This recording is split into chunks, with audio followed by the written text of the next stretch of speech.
On American soil, terrorists took the stage and trashed the country hosting them. The thing to do is to destroy the idea of America in Americans' heads. It's called the People's Conference for Palestine, which thousands of people attended. And what they were cheering for should terrify you. This isn't a peace conference.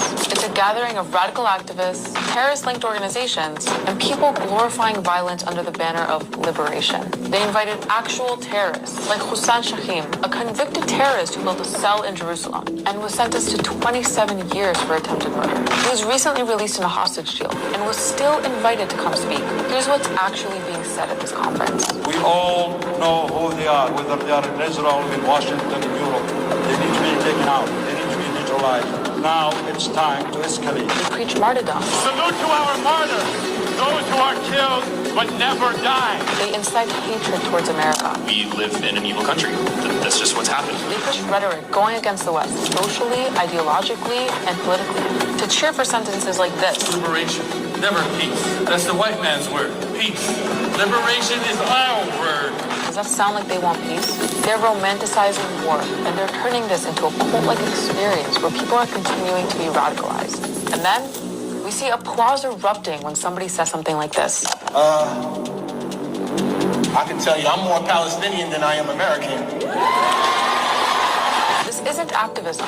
This is a whole event made to radicalize a group of people under the guise of liberation for the oppressed. Every sector of society must become a front for confronting Zionism. And it's funded by organizations directly tied to terrorism. The Freedom Flotilla Coalition was literally led by a Hamas operative. The AMP is under investigation for terror ties, and Code Pink has a long record of working with terrorists and oppressive regimes like Iran. We're living in a world where right and wrong are being blurred on purpose.